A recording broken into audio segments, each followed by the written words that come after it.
a billionaire, right? His father is a billionaire. And he said his father wanted to retire and take over. This is story now.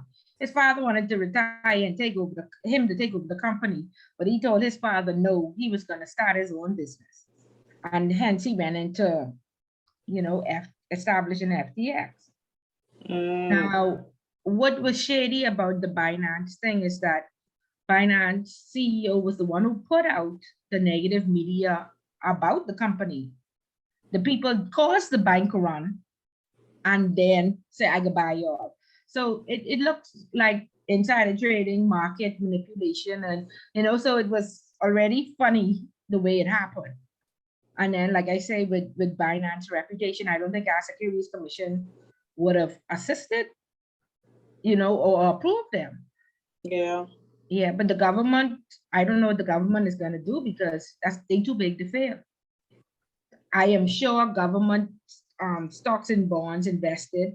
I am certain many large companies invest, many banks invest, many, this could be like, what it was, the Clico insurance thing. That's what I was thinking about. Yeah. They too big to fail. I don't know the government to do, but they too big to fail. I'm positive about that. Wow. Yeah, because too many corporations could lose. Too many. So that they ain't, not only them will fail. Remember we talk about concentration risk. Imagine somewhere like CFAL or Family Guardian investing in this fund or something like that, and they lose it. That's other investors' money, right? They too big to fail. And how much you say they owe depositors? How much? It's a 650 million. Yep. Yeah. The latest news clip I watched on it. That's what they say. So they say they filing for bankruptcy now. How? I don't know. That's what they say, because they say Binance back out of the deals. They ain't buying them no more to rescue them. So I don't know. Boy, follow that, because that's a big one. They too big to fail. And you got to see how much of the Bahamas sector invested with them. You see what I mean? I know. Yeah, some big companies in there, and they can't lose that. So something has to happen, and our government don't have it. So we can see. Yeah, we will. Yeah, they fall from grace very fast. Fast as they get that money, they lost it. Yeah. I can't believe it. Yeah. Yeah. Well, and and the thing about it is, it's a new industry, right? And so these things are gonna happen, but it just looks bad for us, and of course the international regulators can be on the Securities Commission to ensure that they did proper due diligence and protected the sector.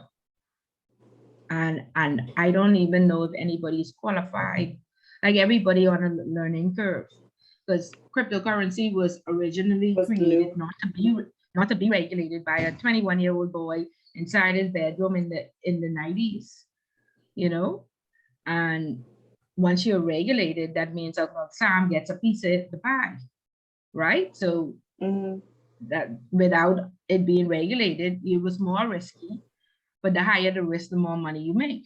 So they try to regulate it, but they still don't really understand. All this digital assets and everything is pretty new. So I look out for the reputational risk for the bonds. It don't look good no matter what, because they promoted that he had all this money, that he approached the government and the government put this bill in place for him. That's the story. So they have to rip those stories down quite quickly and do some damage control. Yeah. let's Wow. hope for the best. Let's hope for the best. Yeah, let's hope for the best. Okay, well, I see more persons are here. How are we doing today? I just that everybody was safe in the storm and you all had a nice restful day. Robert, Vanique, Sydney, Good night. good Good day. night. So far, so good.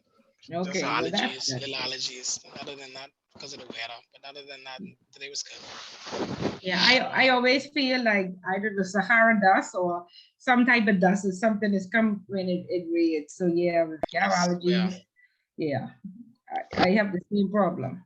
Yeah, but I'm glad that everybody is safe otherwise. And I guess we just waiting to hear that Freeport and Abaco is okay, but I think they will have like minimal damage, so we should be okay. So back to normal tomorrow. So very good. Okay, guys. Me and Anik were just talking about FTX and what's happening with them, and like it's good to read the newspaper and keep abreast of what's going on. These are the water cooler conversations that you have, and so they're gonna be buzzing for a few weeks because you got to see how they can rectify this issue. Okay, because they are like those banks in America that are too big to fail with that amount of money owing to depositors. Yeah, they have to find a way to bail them out.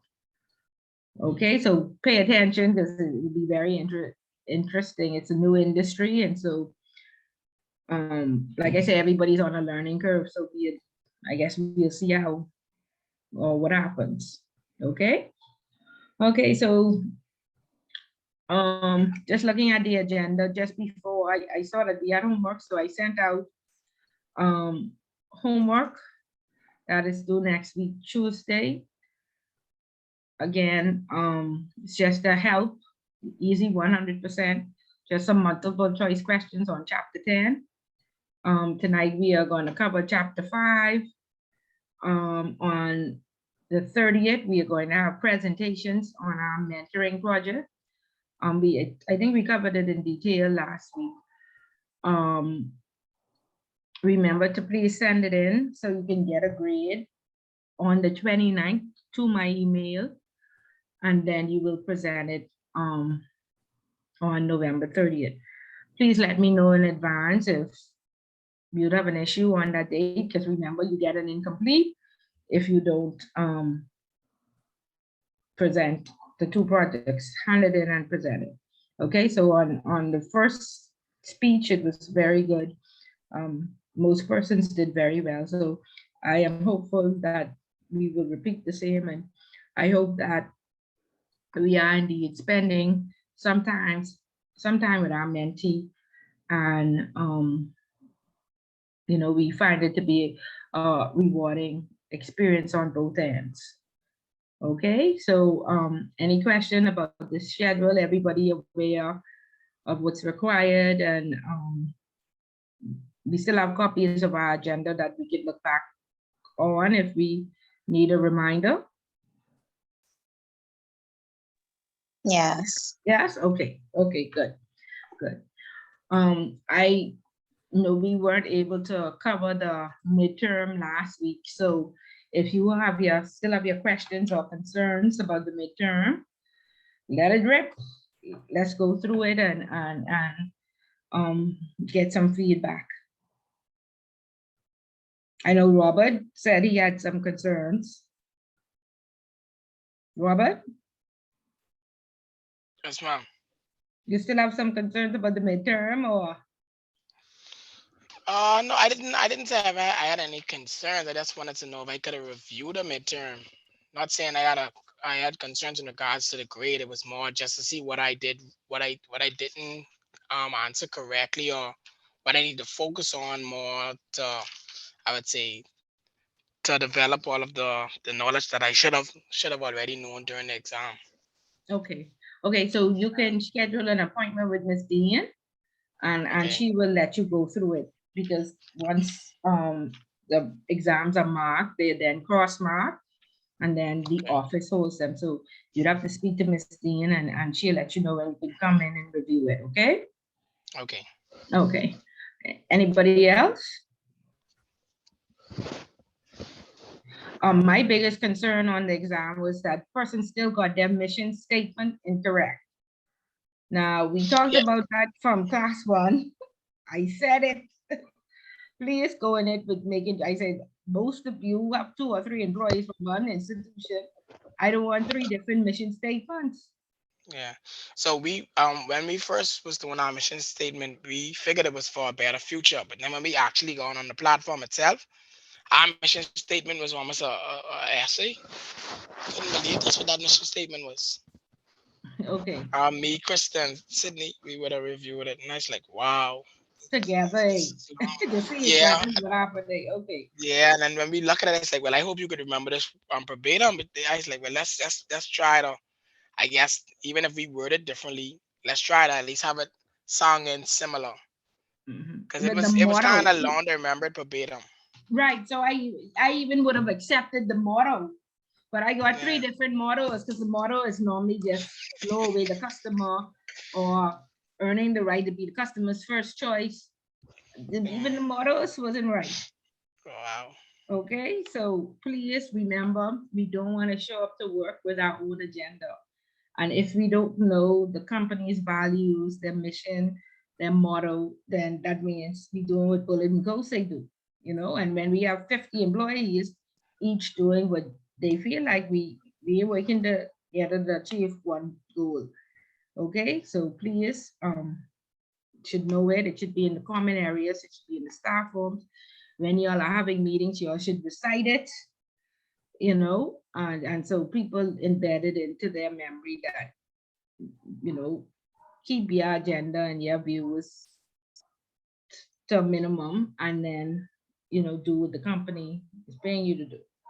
Okay? We are the people that make up the company. And of course, we come from home with our various ideologies, hopefully some foundation and proper training. But of course, we all know that some people don't. So that's why there's a code of conduct. And that's why there's these mission and vision statements. And so, therefore, so that all of us can be on one accord, when we walk into Scotiabank, when we walk into Commonwealth Bank, we need to know what they stand for. Okay?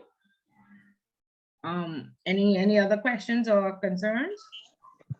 I just curious as to what Lenny put for that same question. What Lanique put? Yeah. Lanique, what you put? I put leader in personal banking. I ain't put all of that other thing. Mm. That Lanique long thing versus what on the front of what in the calendar, that's what you mean? Lanique versus Lanique. And why y'all were so confused about presenteeism versus absenteeism? Yeah, that was another question that I was disappointed in. Yeah, I mean, I as I read it all the chapters, I think I probably didn't focus that much on that particular topic. I really focused on what I thought was going to be in the exam. Then when I saw the exam, I was very, very devastated. I think everybody was devastated. I Everything that couldn't was on the review, couldn't believe what that exam questions were saying. I was like, every oh my every gosh, single I thing was that ready to was on walk the out. review, every single thing that we discussed was there. It's Listen, like there's no surprises. listen, I was ready to I was walk out that expecting exam. like the When I see definitions and that stuff to be the question, short answer questions. I think listen, that's when I what saw that it is. question about China and India, I say, no way this was supposed to, I ain't believe it's a question. I couldn't believe it. I was like, I ain't focus on this at all. Wow. Wow. I was like, no way. This was a question. We in the Bahamas and talking about China and India. I just was like, I didn't know we can go more in depth into it in regards to on the exam. Not saying that it ain't important. I just didn't see how we would be able to utilize that day to day. So I was like, that probably wouldn't go on the midterm. Yeah, because we want to make sure that y'all are aware of what's happening, and y'all getting these positions, and y'all protect your country from this. True. Or be at least have the awareness. Don't Yeah. be shocked when, this was a big thing when they tried to say Bahamian women could give citizenship, was it to their husbands or to their children? You know, the other day with the citizenship bill?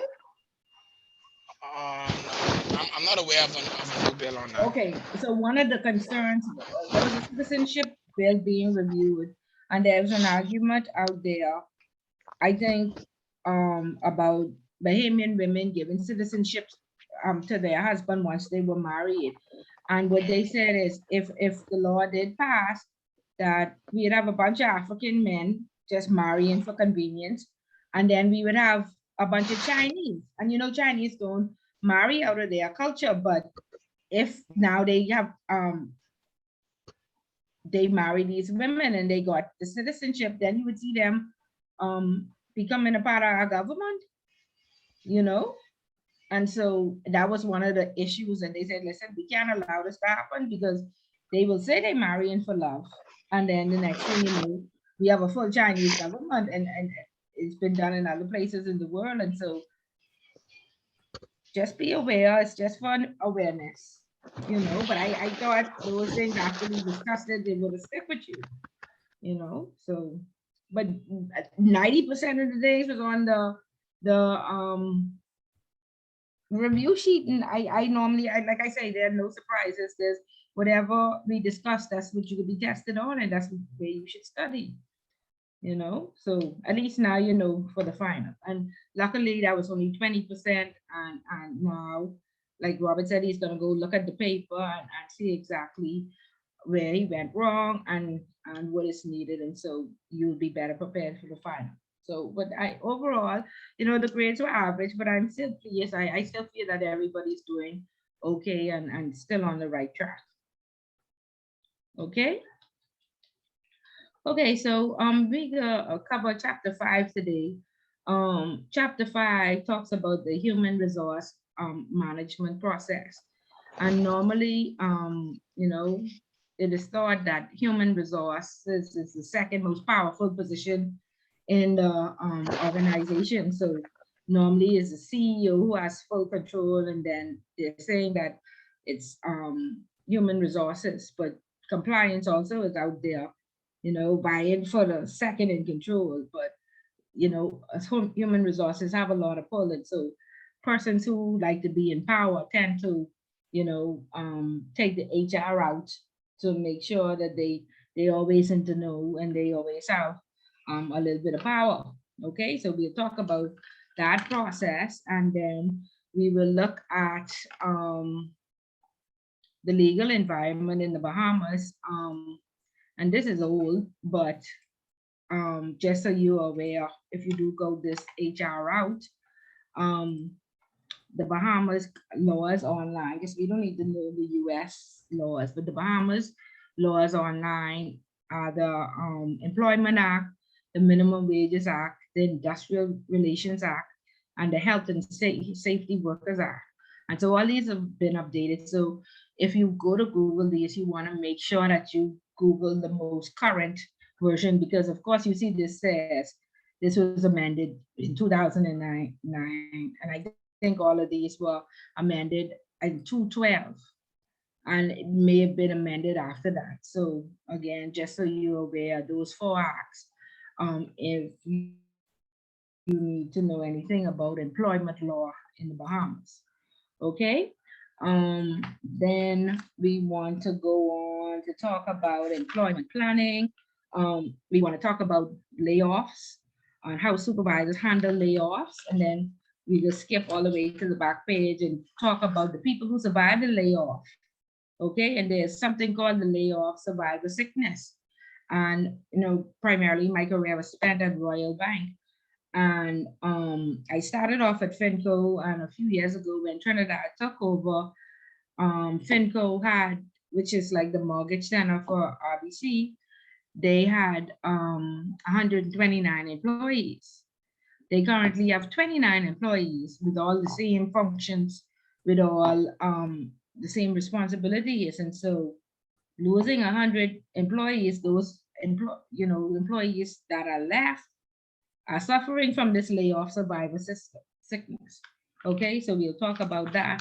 And then we'll talk about the do's and don'ts of, you know, questions you should ask when you're on an interview, and or when you're interviewing, and um, questions that you should ask. 'Cause a lot of times,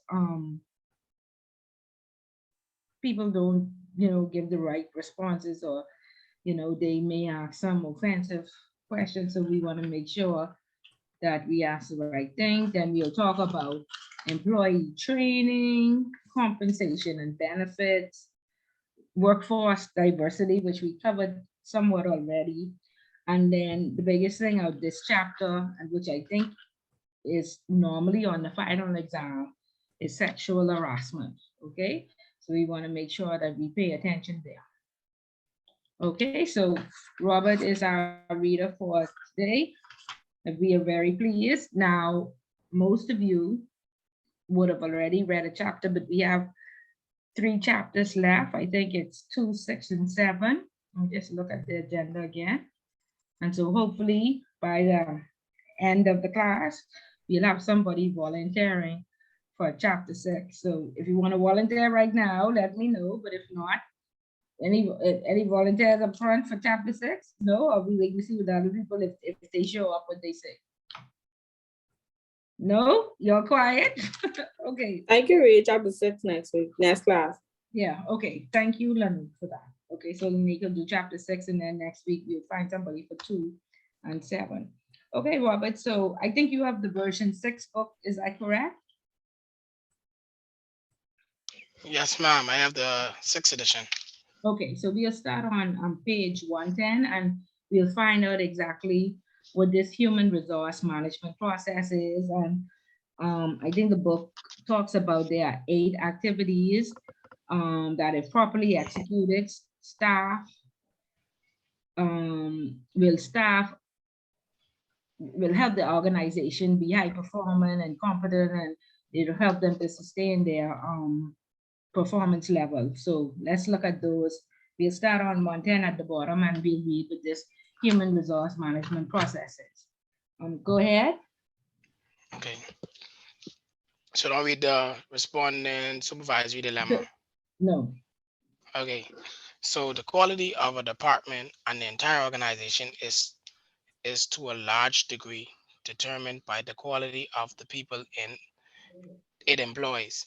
Success for most supervisors depend on finding the right employees with the necessary skills to successfully perform the tasks required to attain the company's strategic goals. Staffing and human resource management decisions and methods are critical to ensuring that the organization hires and keeps the right personnel. You may be thinking, sure, personnel decisions are important, but aren't most of them made by people who specifically handle human resource issues? It's true that in many organizations, a number of the activities grouped under under the label human resource management are done by specialists in human resources. In other cases, HRM activities may even be outsourced to companies, but not all supervisors may have HRM staff support. Small business owners, for instance, are an obvious example of individuals who frequently must do their own hiring without the assistance of HRM specialists.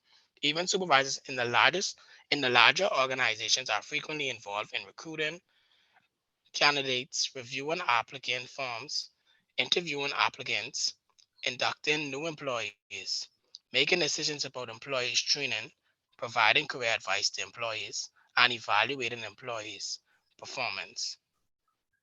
So, whether or not an organization provides HRM support activities, every supervisor is involved with human resource decisions in his or her unit. Exhibit 5-1 introduces the key components of an organization's human resource management process. It represents 8 activities or steps that, if properly executed, will staff an organization with competent, high-performing employees who are capable of sustaining their performance level over the long term. The first 3 steps represent employment planning, the adding of staff through recruitment, the reduction in staff through downsizing and selection.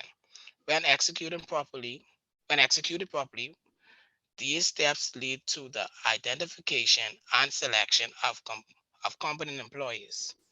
These activities are important to assist organizations in achieving their goals. Accordingly, once an organization plans have been established and the organization structure have been designed, it's now time to add the people. That's one of the most critical rules of for supervisors. Once you have selected competent people, you need to help them adapt to the organization and to ensure that their job skills and knowledge are kept current. You do this through orientation, training, and development. The last steps in HRM process are designed to identify performance goals, correct performance problems if necessary, and help employees sustain a high level of performance over their entire work life. The activities involved include performance appraisals, compensation and benefits, and safety and health. Notice in Exhibit 5-1 that the entire employment process is influenced by the external environment. Many of the factors introduced in Chapter 2, such as globalization, downsizing, and diversity, directly affect all management practices, but their effect is probably most severe in the management of human resources because whatever happens to an organization ultimately influences what happens to its employees. So every supervisor must have a fundamental understanding of the current laws and regulation governing equal employment opportunities. Okay, See something to think about. Oh, sorry, my apologies. yeah, no, no problem. I just want to interject. Okay, so we are corporate Bahamas, and of course, we always say that corporate Bahamas is very tough, it's very rough, right? But we make up corporate Bahamas, and then we are Commonwealth Bank Clinique, we are Scotiabank Robert, but are we taking responsibility as we are the people that building up this reputation in these organizations or even in corporate Bahamas? Are we, is it everybody else except us, or are we just as responsible? I feel as if everyone is responsible, mainly because you would be an ambassador for the company. So whatever you do falls on the company. Okay, so is it a competency issue? Are we competent? What is happening? Why is the environment so toxic? Is it a HR problem? Is it a culture problem? Like, what's wrong? I In think the, that it's a culture problem okay, I from the think it's an top HR straight problem. down. I think it's an HR problem. it's a HR problem. Okay, Yeah. so if it's a HR problem, that means like HR is not recruiting the right people, or are we friends, lovers, and family more than the right people with the right set of skills? Or Exactly, right there. It's who you know. okay, it's just So who you know. mainly based on connection, yeah. So you may not have any skill set for the particular role that you are in, but however, because you know persons, high-end persons at it, some persons are actually getting these positions that they're not qualified for, Because which of is their now network. hindering, which is now hindering the overall growth of the company itself. Okay, so what's the solution then, Vanik? How do we fix this culture? Because culturally, it's who you know, it's who is in your network, is who you're affiliated with. Like, so what do we do? How do we fix this HR problem? How do we I think protect we need, the gates? I think that we need fresh people. I mean, I believe that we need to give younger people an opportunity. I feel like all of those persons who are in these positions are older people. Like you say, like I say, it's a cultural thing. So this is the culture, and it's a cycle. It continues. But Nick, you saying that right? But your Grammy, let's say your Grammy raised you. What could be the difference? You would come with the same ideologies. You come with the same thing. Grammy could be calling you and say, "Child, Nick is such and such granddaughter. You gotta give her a chance." Right? I don't think so, because just as simple as us having this conversation now, we are aware, all of us are in a position where we're working for these companies, and we are aware of what's going on, and we're talking about it amongst ourselves. Like, we know that it's an issue. We know that in order to get somewhere, you have to know somebody. So we could be the change that we want to see. Okay, okay, very good. And it just takes each of us one at a time to educate ourselves and be ethical, because you are the future leaders. Okay, and so please be reminded that when you get in these positions, all these things have blocked up, they have made and ruined the entire system. Okay, because everybody thinks that I just could hire one cousin or I could just hire one friend. Okay, and the thing about it is like I always say, all of us are in this class, and at the end of the day, I getting some feedback. Many, I'm muted my please. Yeah, all of us are in this class, and at the end of the class, all of us are going to be qualified. We're looking for somebody with the supervisory skills designation who would have completed the class. Okay, we as human nature, we tend to pick, who we are most familiar with, right?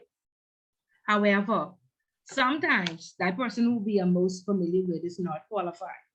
Okay, so we need to move past, like I say, it might be in our network, but I'm just familiar with Lanika, because Lanika has been in many of my classes. Okay, so I can tell you no lie, if there was one position, I would hire Lanika, right? And if Vanika's been in my class before as well, I would hire Vanika or Lanika, right? But what I have been doing is I'm looking at their CVs and I am saying, listen, I need you to take this class. I'm going to give you this position. I'm going to give you a chance. I need you to go further your education and get this designation or what have you. Okay. And then I would make them sign that they agree to upgrade themselves within the next 2 years. But what is happening is I have a colleague. She is sitting in a VP position. In order to have that position, you have to be approved by a regulator. So somebody gave her the chance and she dodged being approved by the regulator. And now the regulator has given her 2 years to, take this designation so she could be approved. And she trying to dodge that too. Okay, but somebody did her a favor, and that's another problem that's happening in the system. Okay, so please, if people give you a chance, even if they don't tell you, we need you to upgrade or do this, please look at the job function and see what if the basic requirements are that you should have a bachelor's degree and you know that you are not going to do this degree. Ask them what, certain years of experience or something else. And if you know that you're not going to do not take the position. But we have a lot of people, and I know I spoke to somebody today who works in the government office who said, my MP gave me this job, and I fall on the floor. Okay, because these people who the MP given the job to, they need to go to high school English. They can't count, and they can't even write a letter. Okay, much less an essay. Okay, so please, y'all don't be caught in those positions. And please, when y'all become the executives, tell your cousin, and your Grammy next door neighbor that I don't mind helping you, but you have to meet me halfway. Come back in a year after you get your high school diploma. Come back after you get this designation. Go and take this class or whatever. But please, it's become systemic where there are so many unqualified people in these positions just because of network and because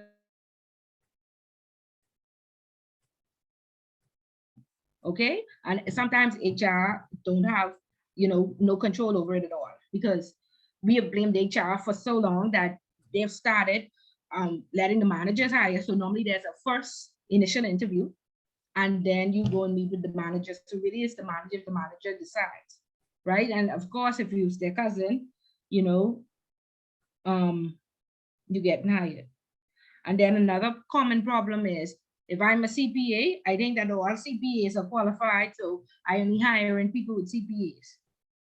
And that creates an imbalance in the department because normally a good department will be well versed with somebody with years of experience versus somebody with a new degree who would have graduated from college within the last 3 years. And you have some institutions saying, listen, I don't want Miss Bullet who got a master's degree in 1999, okay? Because the whole world done changed from then. We want people who are current, who have been upgrading themselves. We want somebody who got their degree within the last 5 years.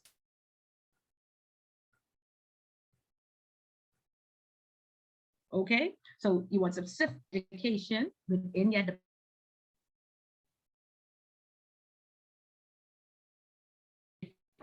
and I've interviewed. I already have a CPA. I don't need another one. I already have a compliance person. I don't need another one. Okay, I have legal. I have an operations person, and I have an HR person. That's how I balance my department. I want somebody from with each background, and then I feel like I have a fully qualified department. Okay, in finance, yeah, you may need at least 2 CPAs, but you don't need 5. In operations, it's good to have, well, I was always operations and audit, and so I always wanted a different background, and I always felt that my department was most effective that way. Somebody who's been here for 30 years and somebody who just come out of college. Okay, that's what you need to look at. But we are not even doing any of this because first of all, I said this from class 1. There are in this interview process, once we pass the first stage, we give out personality tests. That personality test stays in HR. The manager never sees it, and I don't know why. That makes no sense. That's where, and I think it was this class where somebody said, I'm going to Google, right? If Robert, you Google introvert is here, you'll find out who was an introvert versus an extrovert, right? You'll find out who would be better on the front versus who would be better in the background. Okay, and then we definitely be looking at these resumes. Okay, you should have some Excel sheet that shows how your department is balanced. And so if you already have 4 CPAs, you don't need a 5th one unless you're only doing financials. Okay, so that balance is important, and not only HR, but then the supervisors. Okay, and then we need to go to trainings where we talk about these real life scenarios that the system is clogged up because of our culture. Okay, so like I said, we talked about, the book then goes on to talk about the legal environment, but it talks about the legal environment in the US. But of course, I would have showed you, I think I would have showed you, yeah, let me pull it back on the screen. If you are supervising, and a lot of times people say that to see in my job, it may not be a job, but it's good information for you to know, what acts you want to leverage on. Okay, so there is a course, at the Institute on the Employment Act, but you don't have to take that if you're not in HR. But if you are supervising, I would encourage you to familiarize yourself with the Employment Act, with the Minimum Wage Act. Of course, we know minimum wage was just increased, the Industrial Relations Act, and then the Health and Safety Work Act. So in the last updates with the Employment Act, and this is a conversation that I had with a student last night who said that I was let go 6 months ago and they didn't even give me a reason. And another student said, well, did you report them to the labor board? And I said, no, no, no. The Employment Act has been updated to state that organizations now can let you go and they don't have to give you a reason. Okay. Now, if it's an unfair dismissal, then of course you can report them to the labor board. But if you are let go and they don't cite any reason, that's fine. Okay. Now, what happens is when you go to national insurance and you try to claim unemployment, they don't pay for stealing. And so they then tell you that your organization, even though they did not give you a reason, they must fill out their national insurance form and say why they let you go. And once it's not stealing, then NIB will give you, I think it's 13 weeks pay. Okay, and that's how you find out exactly what they, and they normally just make up a lie, and you could decide if you want to go and sue them or do whatever. Okay. Another thing is that when the Employment Act was updated, you can now be let go. Once they let you go, I think it's 180 days. Before the 183rd day, then they only have to give you 2 weeks pay. Then there's no severance, or they only have to give you 2 weeks pay. So that was another update. So when you see companies say that you're on 6 months probation, if they don't want to keep you, they can make sure to let you go on that 180th day to make sure that they don't have to give you any redundancy payment or anything like that. Okay. The Health and Safety Work Act, NIB governs that, or supervises that, or regulates that. And it says, I think wherever there are 6 or more persons in an office, there must be a health and safety committee. Do we have health and safety committees at our offices? Are we aware of them? And we know who the Health and Safety Committee is?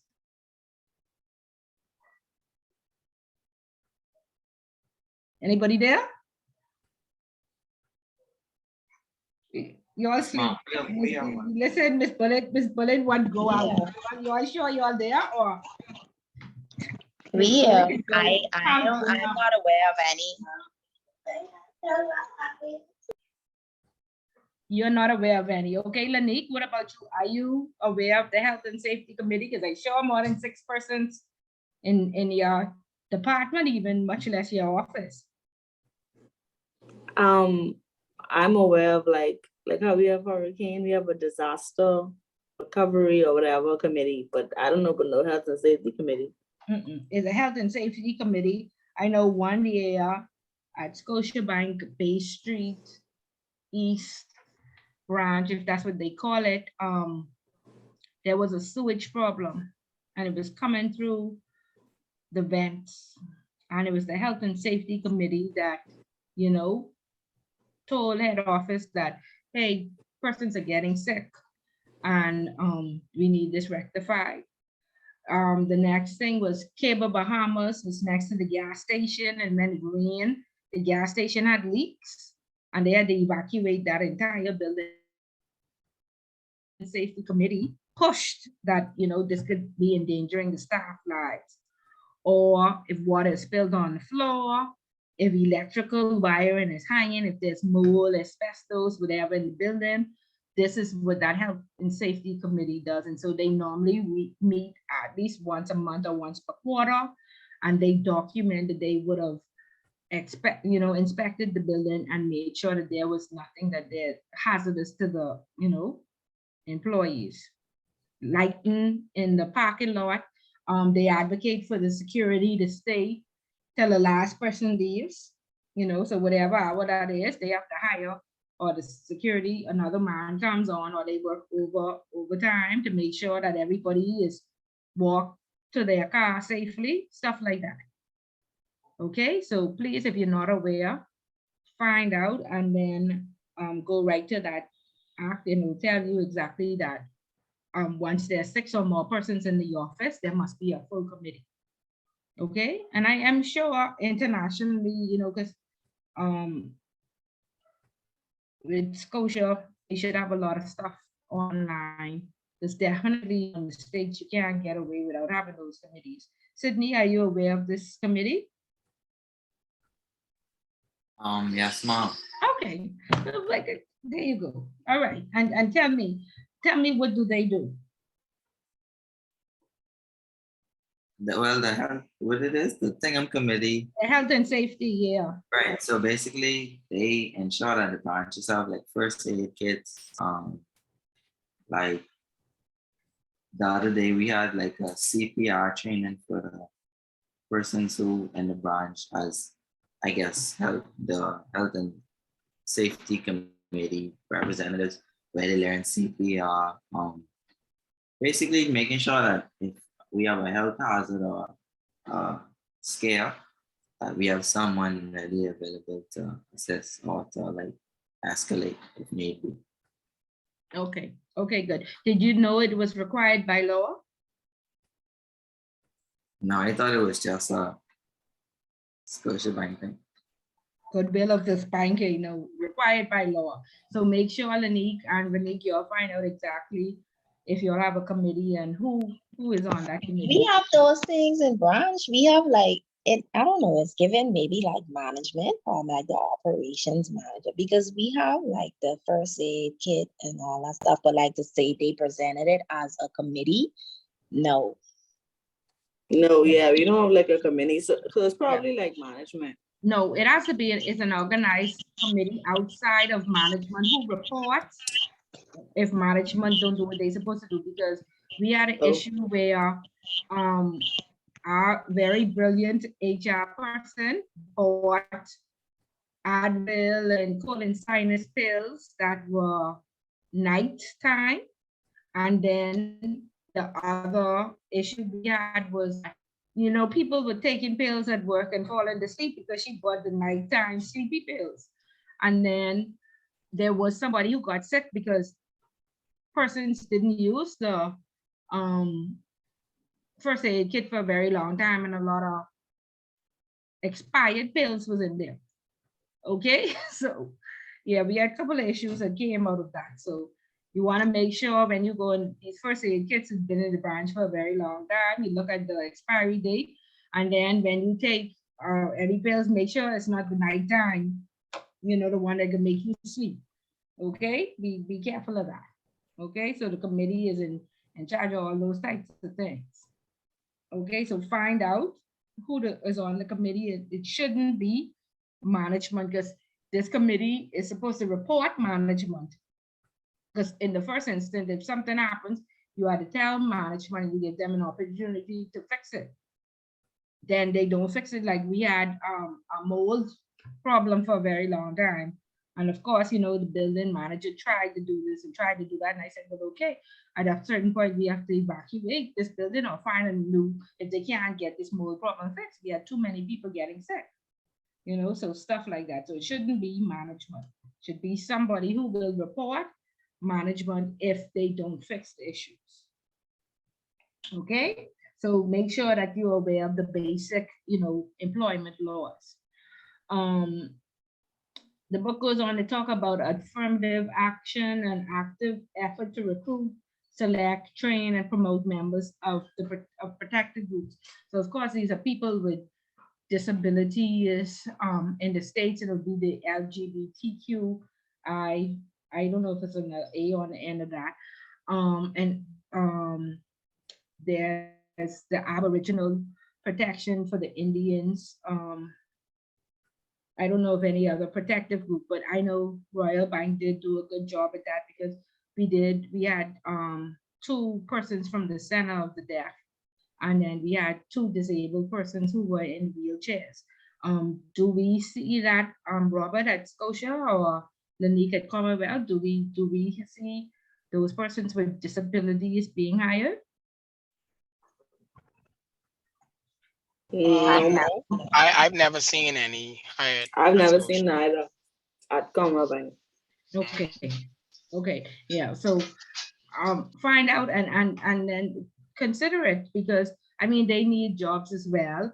I have somebody right now in the compliance class who is in a wheelchair, and she's actively looking for employment, and she did mention that, you know, she had a Zoom meeting and that went very well, but when they told her to come in for the second interview and she rolled up in her wheelchair, she felt that all of, you know, she had lost all her chances and she hasn't heard from them as yet. So please, you know, just consider But, these persons. They do need jobs as well. but question, and they normally get some kind of payment because of disability monthly or something of that sort. 210, the same thing, whatever minimum wage is or less. So depending on how bad your situation is, it might be only $200 a month. This ain't a week, a Or month. this ain't even a week, this a month. No, Oh yeah, yeah, that that's ain't a a month. week. Yeah, so we had one girl from the school of the deaf, and she worked in the statement, excellent at statements, making sure they were organized and excellent in filing. So you'd find that a lot of them, once they lose one function, another function has been enhanced, and so she was very clean and tedious. Yeah, she could do the tedious work that everybody else, you know, got sick of, and then they just start filing stuff all over the place, you know. So she was very good. Okay, so don't exclude them. Um, the book goes on to talk about, is it safe? Now, of course, you know, discrimination is a big thing. And so we want to ensure that, you know, of course, we all in these Canadian banks, we work in very diverse environments. And so we want to make sure that everybody has an equal chance. However, it just gives a scenario. Would you consider this safe or risky, or would you consider this an equal chance? A waiter in an exclusive restaurant is fired when his supervisor finds out he tested positive for HIV. Is it risky? Vanique? I don't know. I don't think it's risky, depending on how severe it is, right? Because I know you could take medications, don't necessarily means that you could get it. You said HIV or you said AIDS, because HIV. that's two HIV. Well, that shouldn't be risky, So no. look in the book. That's what I'm saying. It shouldn't Look be in the risky. book on page 113. Look on the big book, number 2. A waiter in an exclusive restaurant is fired when his supervisor finds out he tested positive for HIV. Yeah, but it didn't give the answer. It just asking us which one No, is it, because risky or again, safe. I it don't depends think on that where it would you be. are. I don't think It it would depends on be. where you are. In the I world, mean, whether or not you, just an opinion. Do you yeah, feel that it's that's true. risky, or what would you do? I mean, people living regular lives with HIV. Yeah, Okay, I so mean, let's just think about what is required to work in a restaurant. So you go down to the food handlers program and you get a health certificate. Has anybody ever been in that program and see what is required? no, ma'am, never. Okay, so there's no testing. There's I no have. testing. No. Yeah, I do it before. Yeah, so there's no testing. They sit there and they tell you how to keep the kitchen clean, proper hygiene. They look at your nails. You cannot have what fingernail polish on or fake nails or whatever. They tell you to keep your hair covered, and you sit down and have a verbal conversation with the doctor, and then they give you the health certificate. So that is required. And so whether you have HIV or any other disease, that's Technically, you shouldn't get the health certificate then. That's what you're saying? no, they don't test you. No, you should get They it. don't test you for it. So They don't ask you you should what your get it. status is. Right, Okay. right. So you get that health certificate, whether you have HIV, AIDS, any disease, I guess. So, but what if, although they don't test you, what if you tell them, well, full disclosure, I have HIV. Will they not give you the certificate because they know that? That's what I'm asking. No, I think they would just tell you to use the same precaution that anybody else would use. You know, Okay. make sure that your fingernails are clean. Make sure if you get cut, wash your hands when you come from the bathroom. Make sure you bathe. You know, keep the kitchen clean. Keep proper hygiene. Because if you were to disclose that, if they were not going to give it to you, then they would say you must disclose this, or it's against the law if you have any of these diseases, right? But that's not the case. Okay. And then the book goes on to talk about you want to take 12 weeks off without pay to care for your new child during the busiest part of your work year, and your supervisor denies that request. What do we think about that? I mean, that is a no-no because I think it's mandatory for 3 months paternity leave, something of that sort, eh? Right, so it's 13 So weeks why? by law, and people have babies at Christmas, even though a lot of institutions, like I say, well, no vacations at Christmas. If you have the baby the first week in December, what could you possibly do? Yeah, yeah, that's actually risky then. Okay, and For then them a to say lot. no. You said you'd have to say no. No, I'm saying it would be risky for them to say no that Say the no, person right, cannot. Yeah. right. Yeah, you cannot. It's against the law to deny that. And then we have a lot of millennial couples who say we're getting married. We'd like to, spend the first year together, or we had a new baby. We'd like to keep the baby for a new year, for the full year. Okay. And I have some statistics here that in Hungary, women get 72 weeks. In Japan, they get up to 86 weeks. And I think it's in the Netherlands, they get 24 weeks. So the Bahamas by far only given 13 weeks is completely behind every other country in the world. And before it used to be 6 or 8 weeks. We just increased about, say, 5 years ago, I would think, to the 13 weeks. Okay. I didn't even know you had the 13 weeks because I know I only get 12 weeks off. Apparently, I think it's up to request the extra week. Extra time. You can let me know. Yeah. It used to be 6 weeks. And Yeah, then, we have to request it. right. I didn't know that. But with flexibility and job sharing and all these work-life balance, companies need to ensure that they are properly staffed to be able to accommodate these type of requests without the person being victimized, or without in the past, we've, some women were told, no, you need to resign. Okay, just get married, just had a baby, no, you need to resign. So of course, it seems like a lot of companies are only looking at the bottom line, and they only hire staff as needed. There are no relief pools. And all of this affects the culture because everybody is like overworked and underpaid, and with all the anti-money laundering and compliance issues, you really need people to be alert and focused. Okay, so being short staffed and with unexperienced staff is a great compliance risk. Okay, so I always speak to my compliance officers and say we need you to, not only with HR, we need you to help push making sure that these departments are not understaffed. We also need you to push and make sure that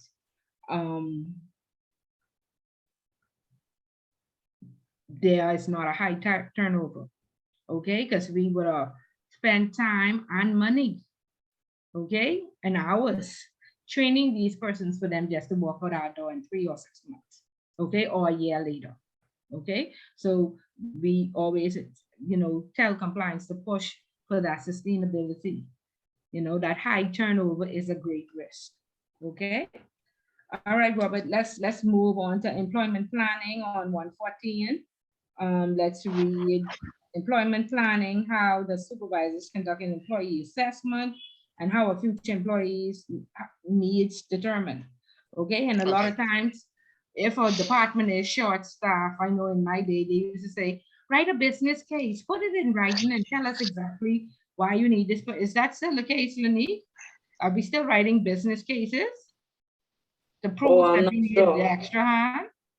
I'm not Uh, sure. I never had to request. I mean, I'm experienced where I had to request people. I would say because I know for a fact that they don't have nobody to come help us. So So you don't put in that business case, you don't say on average, you don't put the metrics together. We're serving 600 customers. These how many people requests we get, no metrics or anything like that. To well, I prove. haven't done that. I don't know if the AMO does that, but Okay. the assistant manager, I don't know if they do that, but I haven't done that. But Ms. Bullet, everywhere short, so every branch short. Yeah, but why is it allowed? Like, are they working on staffing? Do you have I documentation to prove how short it is? And have you spoken to compliance and said this is a risk? We like don't have proper coverage. our complement is, I think it is 3 officers beneath. Like for my department, I think it's 3 officers per branch and a receptionist. Yeah, 1, And 2. some 4 now, branches, 4 now, right? oh, Or y'all allegedly they didn't move get it the to extra 4. person. No, we ain't get the extra person yet. Y'all get your own name. Yeah, one of the tellers get promoted. Oh, lucky y'all. But we don't have that, right? At my branch, my branch is considered a busy branch, right? So where they had 4, where they now have 4, we supposed to have 5. And right now we still operating on, well, right now this present day, we operating on 3. So it hard. Wow. It rough. Okay, but are we looking at the CVs to make sure that it's just not a number that we have, but we have sufficient education as well as experience? Is that Well, considered? we don't see the CV. I think they're trying to hire, promote from within, like how Vanique said, Teller got promoted to accounts. But I don't know, because an accounts officer, I don't know what would needed to be on their CV other than they able to multitask and do a lot. Because that job in itself does too many things. And I know other banks, like stuff what we do, sometimes the tellers could do it at other banks, but for some reason at Commonwealth Bank, the accounts officers do everything. Literally everything. Okay, So, but like I say, to fix this, we can need, like I said, business case that proves that we don't have the right experience or the right educational background. We definitely don't have the right number, because Or I think I don't know. I feel like they need to need take think some about stuff it. off It's of coming it from then. the bottom line. Like if we hire someone new, that's taken away. Let's try see if we can make it work with what we have. You know that kind of way? yeah, but That's Vanique, how y'all I don't. feel. Yeah, but Vanique, y'all don't know what y'all have.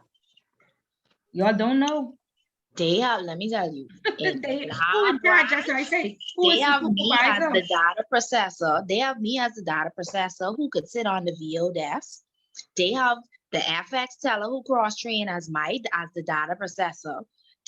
So you have one person who could fill multiple desks. So if Yeah, we like, have it right here in the branch, yeah. why we need to bring someone new? That new accounts person, that teller, she was supposed to have been off the counter from months ago. She just gone on the account side, must see last week when she come off vacation, Yeah, because but they couldn't afford to lose her on the counter. are these people doing these functions, carrying out these functions properly? Yeah, like Ms. Bullet, I work, I'm an accounts officer. I could work the accounts officer position, the accounts receptionist position. I could do data, I could do VO, and now they're trying to get me Properly to though? learn. Yeah, now they're trying to get me to learn to be the branch, what it is, internal compliance officer. All them things they want me to do. Okay. That's plenty hard. So Okay, she can That's because then, plenty. okay, Benny, but see, that's what I'm saying. If you think that we could get it done, just the bottom line, or just to interrupt our money or whatever, let's look at what happened at FTX. Nobody Mhm. saw this coming. Nobody sent a word to regulator, these two millionaires or billionaires been arguing on Twitter for 2 months. Nobody saw this coming. The compliance officer didn't see this. Is she overworked and underpaid? And that's exactly what happens to me. We didn't know something was wrong until $6 billion was withdrawn. 6 billion, Lanique? You see what I mean? I So know. this is the risk. This is the risk. And then what I'm trying to say is, gone are the days when we get a slap on the wrist. You hear they say all their compliance officers resigned last night. You think if somebody need to go to jail, they ain't going? We are being internationally watched. Okay? This is an institution that is too big to fail. Okay? The government heavily involved in this, and they have to cover up a lot. So I don't want them compliance people to think that they could just walk out the bank and go home and be like, that's their billionaire problem that ain't us. No, you go to jail. You are the gatekeeper. And that's why I say, that's why these things are important. Gone are the days where we could work overworked and overwhelmed and short staff and one person wearing too many hats. This is how the scammers and hackers infiltrate our system. Most people saying this was a scam, right? Nobody, 60 employees, nobody recognized this. Nobody thought it was funny that this company just opened 1 year ago, 2 years ago, and 60 people going on, 30 people going on home in June. From those persons were let go in June, somebody should have blown the whistle, correct? Yeah. Okay, so this is why you can't business in as usual, and you have to have some metrics, some numbers in place, because these types of things can happen. They ain't slapping on the wrist no more. Okay, the FATF wanted to come into the FIU to help them prosecute. Right? So please, it's know your job and don't wear too many hats, because you will be overwhelmed. And you will miss, you are the gatekeeper, you will miss the scams to walk right in because you're just too busy to even notice. It's a risk. Okay, so be careful. Okay, let's go to employment plan. Let's go, Robert. All righty, employment planning. Employment planning is the process by which supervisors ensure that they have the right number and kind of people in the right places and at the right times, who are capable of effectively and efficiently completing tasks that will help the organization achieve its overall objectives. Employment planning then translates the organization's and department's goals into personnel plan that will allow those goals to be achieved. Employment planning can be condensed into 2 steps: assessing current human resources and assessing future human resource needs and developing a program to meet them. How does a supervisor conduct an employee assessment? Supervisors begin by reviewing their current human resource status. This review is typically done by generating a human resource inventory. In an era of sophisticated computer systems, it is not too difficult a task for most supervisors to generate a human resource inventory report. The input for this report is derived from forms completed by employees. Such reports might list the name, education, training, prior employment, language speaking, capabilities, and specialized skills of each employee in the organization. This Okay. inventory allows a supervisor to assess what talents and skills are currently available in the department and elsewhere in the organization. Okay, very, very, very important.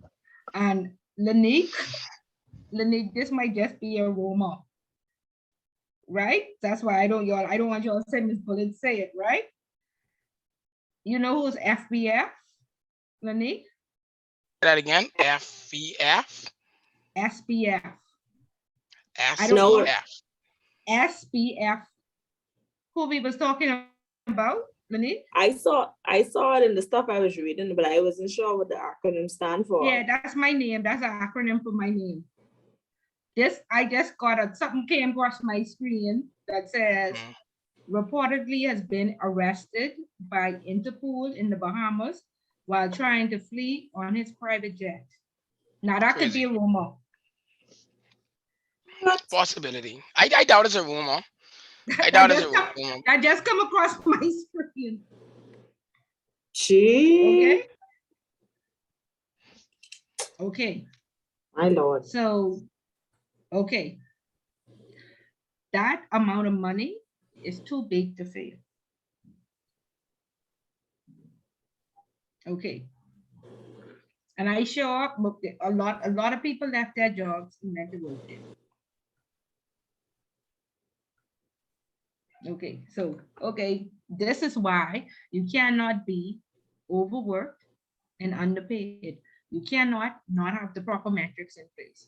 You cannot be able not to explain yourself when the police come in. The hackers and scammers are smarter than we are.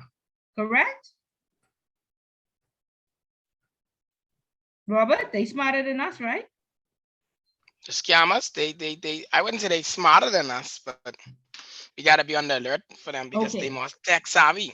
They more Yeah. tech savvy, I would say that for Right. So sure. we cannot be overworked and underpaid when they just sitting in their room all day trying to infiltrate our system. Okay, the laws have changed, compliance is everybody's business. Everybody goes to jail. Take these positions seriously. Okay? Okay, continue on. How are future employees' needs determined? Okay. Our future employees needs determined. Future employ future human resource needs are determined by the department goals. Demand for human resources, its employees, is a result of demand for what the department produces.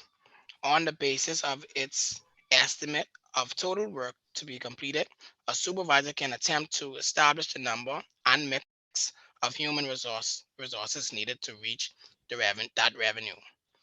After a supervisor has assessed both current capabilities and future needs, he or she is better able to estimate shortages, both in the number and in kind, and to highlight areas in which the department is overstaffed.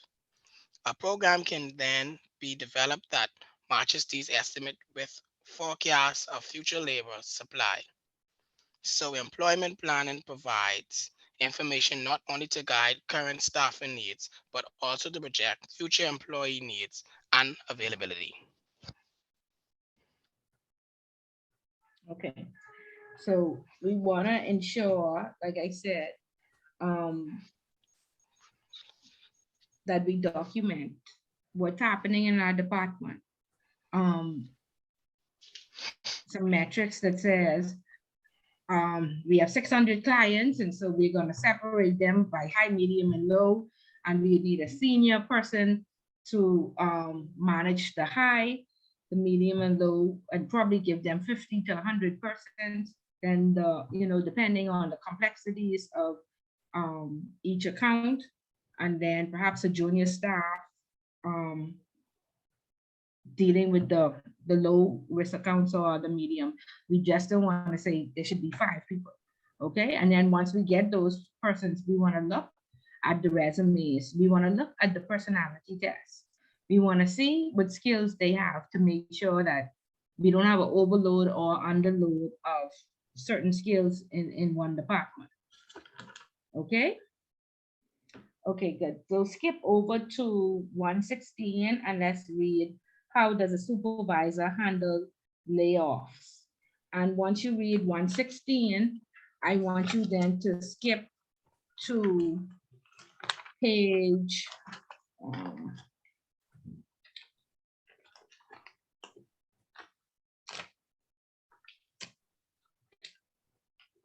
128 and read how do supervisors respond to layoffs, and that's where we read about the layoff supervisor sickness.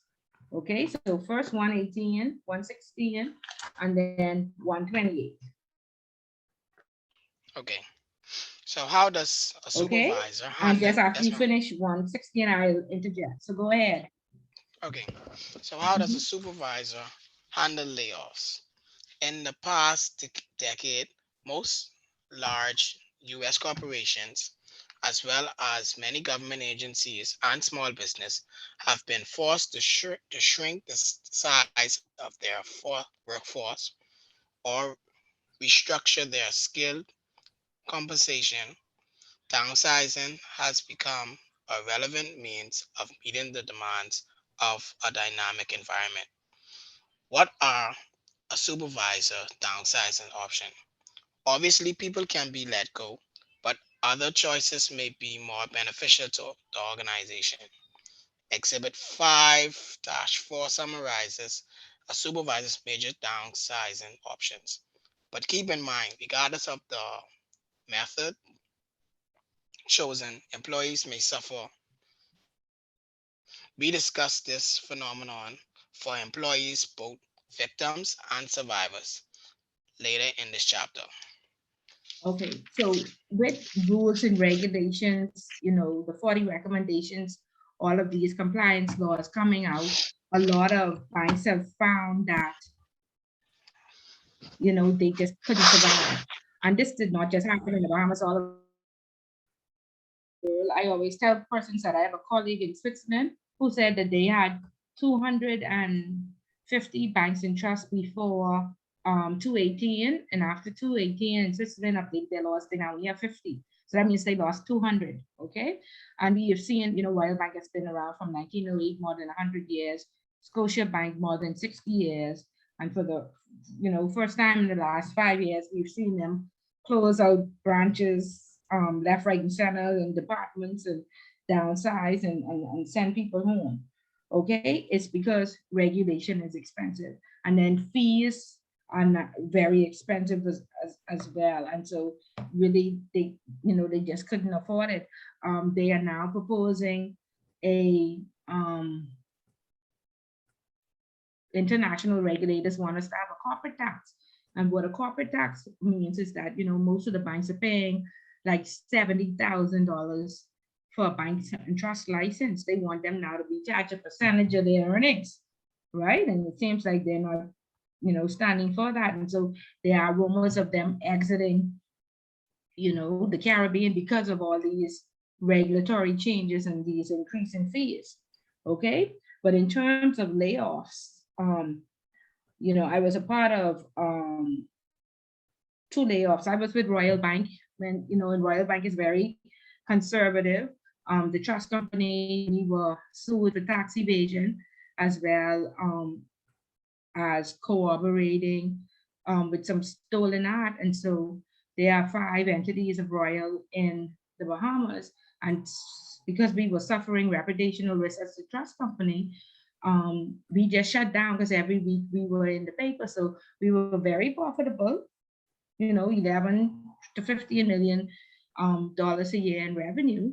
And we just shut down because of reputational risk. And so luckily they were able to get off of the tax evasion charge, but the stolen art charge, they're still being in court with the French government for. And so at Royal Bank, when they announced that we would be downsizing, they said, we'll look at your CV this week. They brought in a professional HR person who said, I will rewrite anybody's CV who needs help.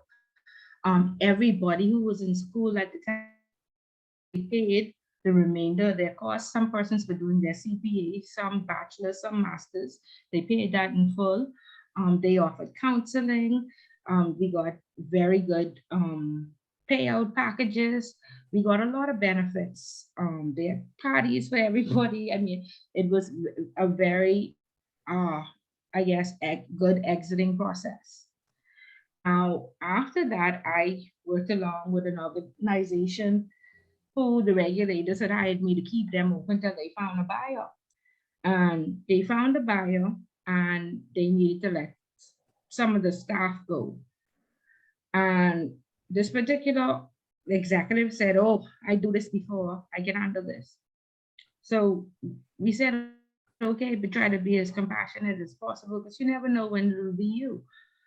And she like before you all go to lunch, come to my office. And I told them they had no clue. And this was in January. She said, the Lord does not permit us to let you go during Christmas. But y'all get your bags and y'all are no longer in our employ. And she walked with each of them to their desk. She hovered over them. She acted as if they had robbed the company. And it was just it was really a very demeaning process. And, I said, is that necessary? Did these people steal? I said that was so incompassionate.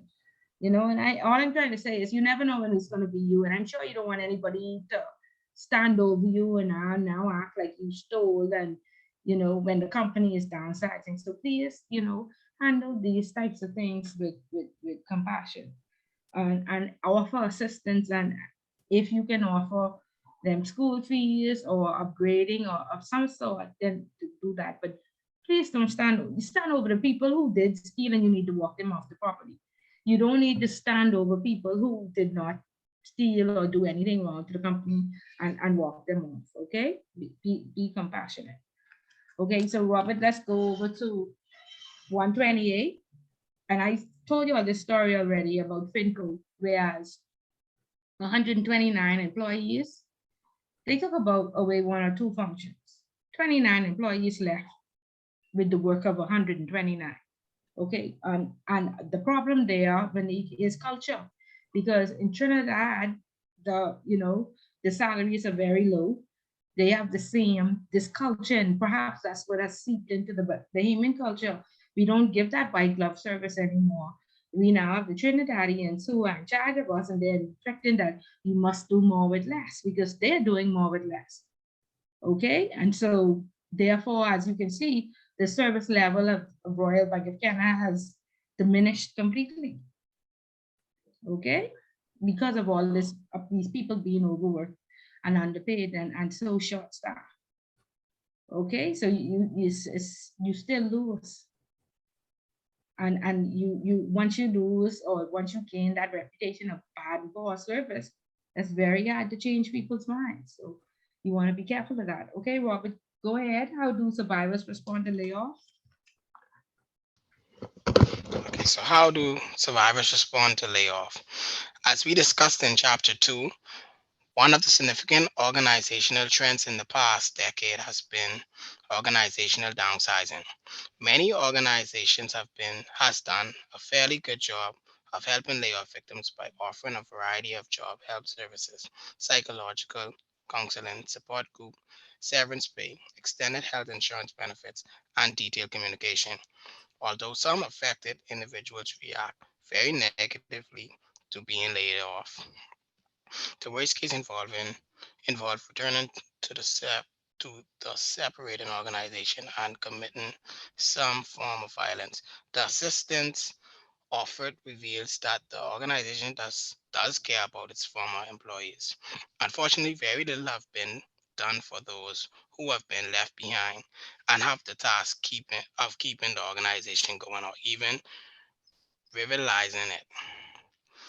It may surprise Revitalizing. revitalizing it. My apologies. Yeah. It may surprise you to learn that both victims and supervisors, Survivors. yeah, Survivors. survivors. Jesus, Mhm. I must again see today.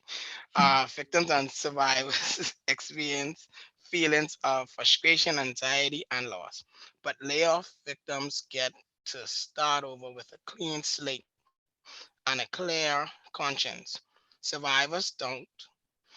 A new syndrome seems to be popping up in more and more departments across organizations. Layoff survivor sickness. It is a set of attitude, perception, and behavior of employees who remain after involuntary guilt, depression. Hold on, I messed up. Involuntary employee reductions.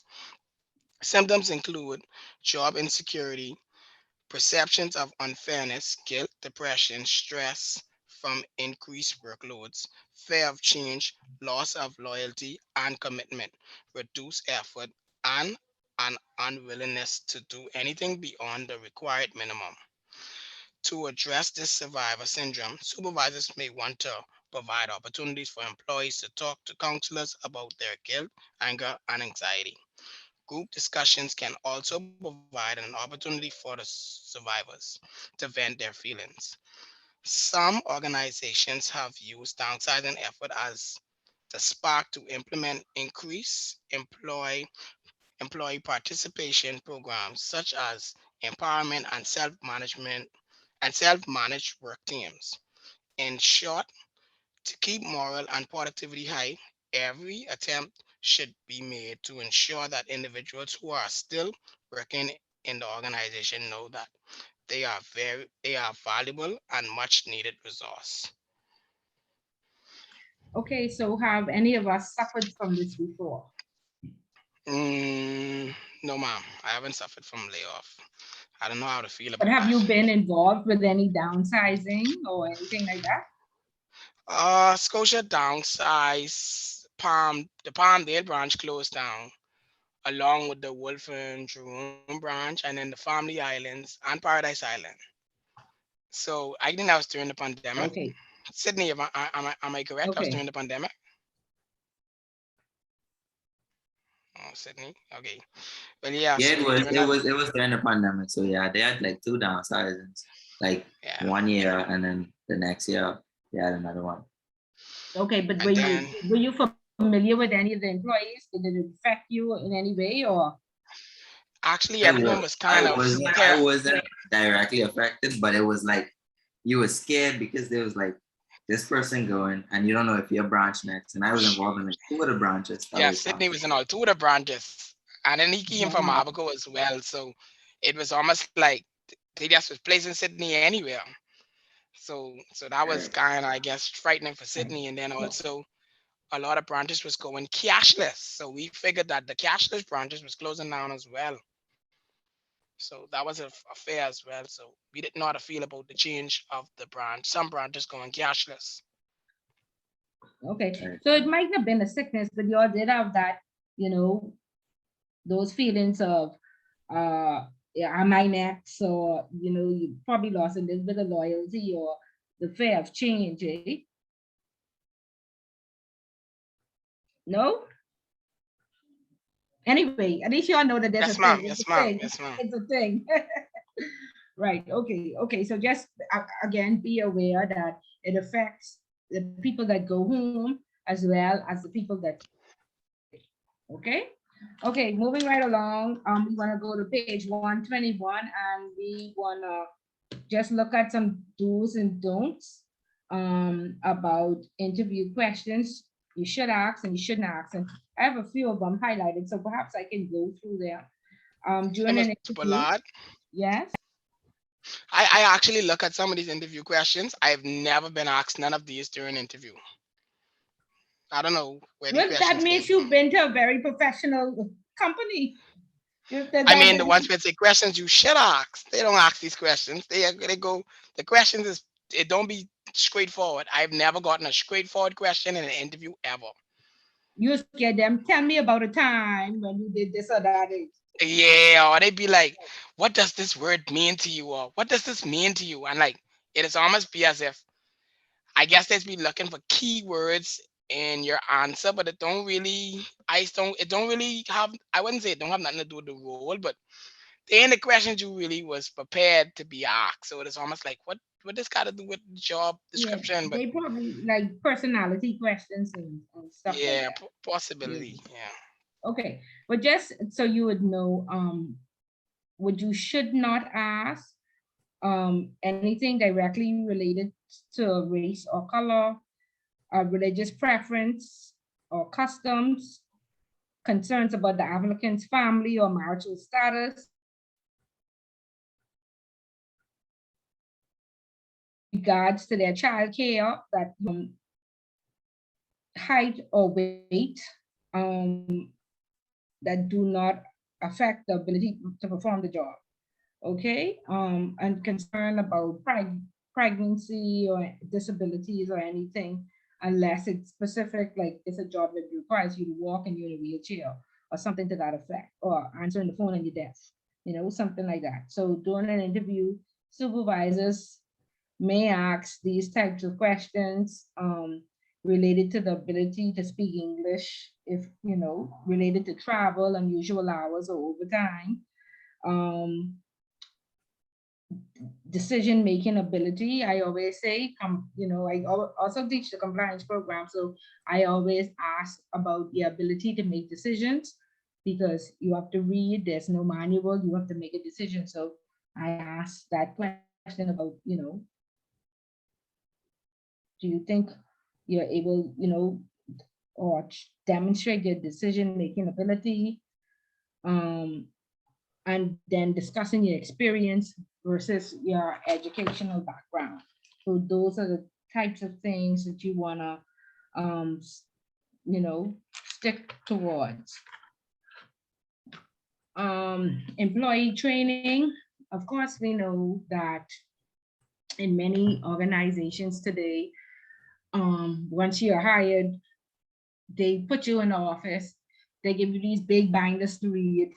In 3 days, they say you finish reading, and then a lot of tellers feel like they get put on the teller lineup and it's a sink or swim type of situation. So hopefully, in my day, that's how it was. Hopefully we've moved away from that. And then anytime you ask a question after they done let you sink, they look at you, if something wrong with you, like they're not approachable. Okay, so the book says employee training is a learning experience in that it seeks to relatively permanent change in the employee, such as their ability to perform on the job improves. Thus, training involves changing skills, knowledge, attitudes, or behavior. This means changing what employee knows and how they work, or their attitudes towards their jobs, co-workers, supervisors, and the organization. Now, because of all the new laws with compliance and anti-money laundering, training has now become a statutory requirement, which means it's required by law. And so, of course, once you work in the financial service sector, each year you must have that anti-money laundering and compliance training. You must sign off on it and you must be tested. Okay. And in terms of your position and your function or anything that's on your job description, you should also have that annual training or a refresher, or every 2 years or what have you. There should be some training schedule, that is made mandatory. There should be some career development along with your performance appraisal. There should be some page with what are you doing for career development? What courses have you taken this year? What industry briefings or trainings you've attended? It should be mandatory that you do something outside of AML in regards to your job function, just to ensure that you are aware of like current trends or any frauds or any new typologies, in regards to your position. And so like I said, I teach compliance, so I encourage them to read the newspaper every day.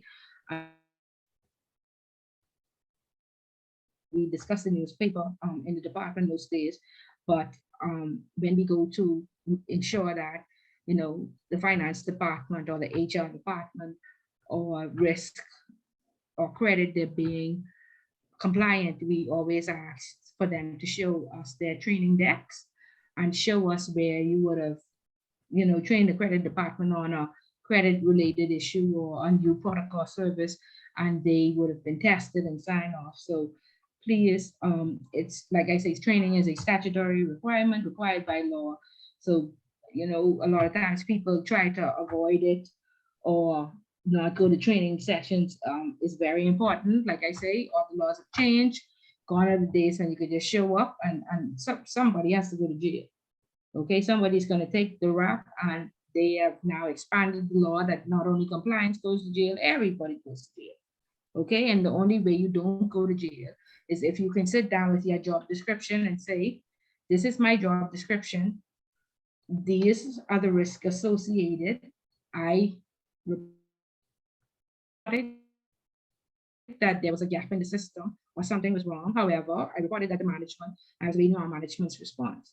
However, if hackers and scammers infiltrate your system and you're unable to explain how you safeguarded the system, then you could go to jail, lose your job, or even be fined. Okay?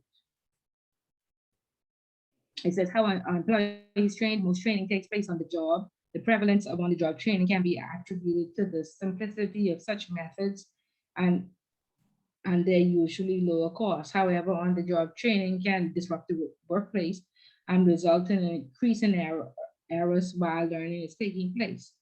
Also, some skills training is too complex to learn on the job. In such cases, it should take place outside the work setting. So there are lunch and learns. Sometimes there's theory and practical training.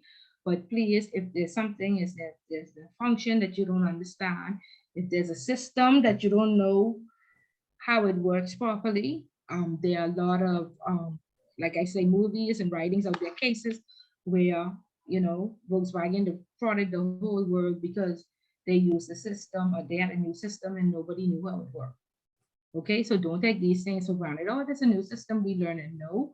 Make sure you know that the risks associated, and within a few months, if the developers don't come down and train you, then start to document these things. Okay, so training is very, very important. Okay, so we want to move on to 126. Why do organizations offer employee benefits? Robert? So, which page is that? 126. 126. Okay. Mhm.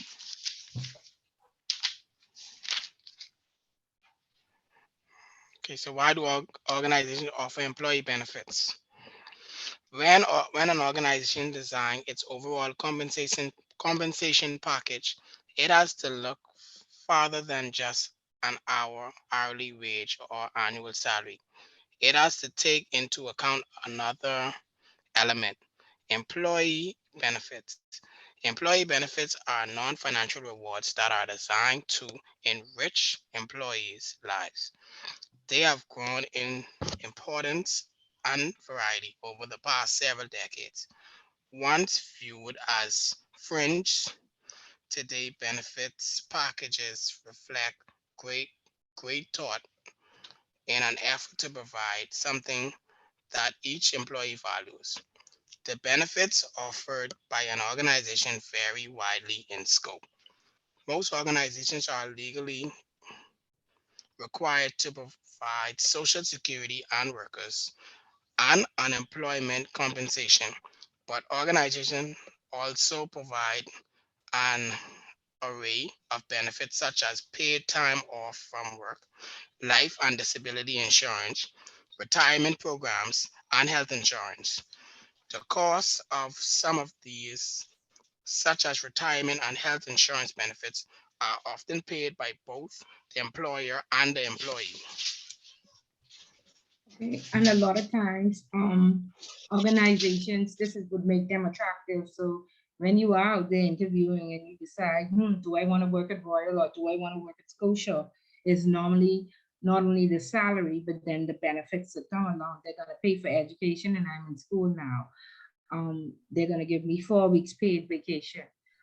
They have a, what do you call it? Family responsibility leave.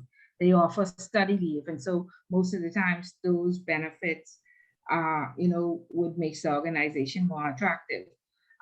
As a supervisor, I had one supervisor. Normally, at a certain level, you don't get overtime, but you did get $15 for working. And I think I told you this story already, where you do get $15 for working after 7. And we were doing a transition we were going from everybody holding cash to telecash cage. So this was might have been before some of y'all was born.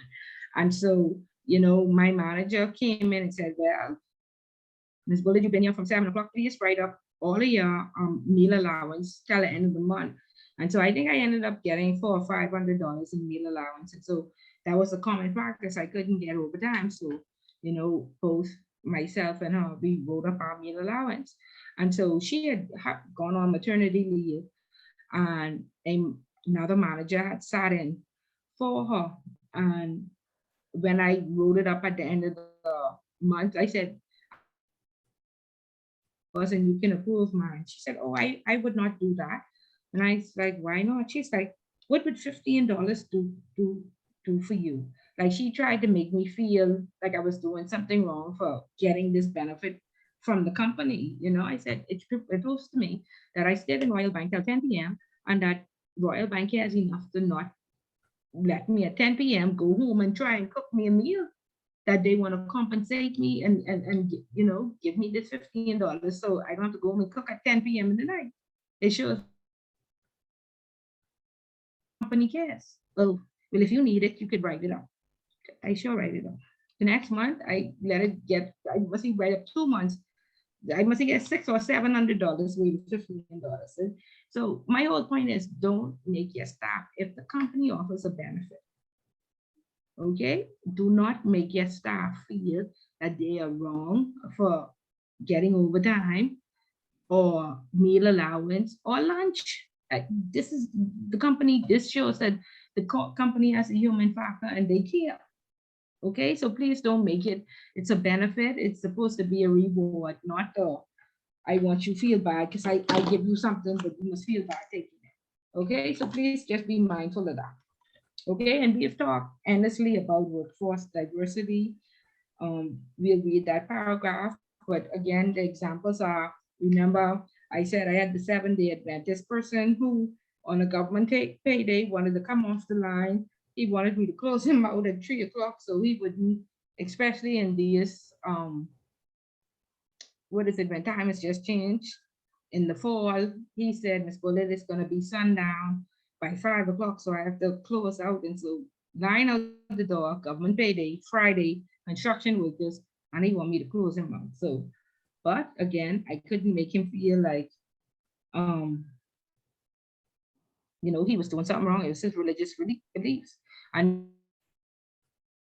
they hired that Muslim who had to pray 6 times a day. So every time I turned around and I was looking for him to say, where this boy is again, he was in the kitchen on the floor praying. Okay, you have to accommodate it. You can't make him feel like where you is. But that's how I was. I was like, you again. I said, boy, I really hope you go to heaven. 6 times a day, he got to pray. Okay, so be aware of that. Okay, so continue reading and then go straight into sexual harassment, please. Robert? Okay. So go straight into sexual harassment or go to work Yeah, diversity you could. first. I mean, go ahead, read the workforce diversity and then go into sexual Okay. harassment. Mhm. Okay. So workforce diversity. We discussed the changing makeup of the workforce earlier in this book. Let's now consider how workforce diversity will affect such basic HRM concerns as recruitment, selection, and orientation.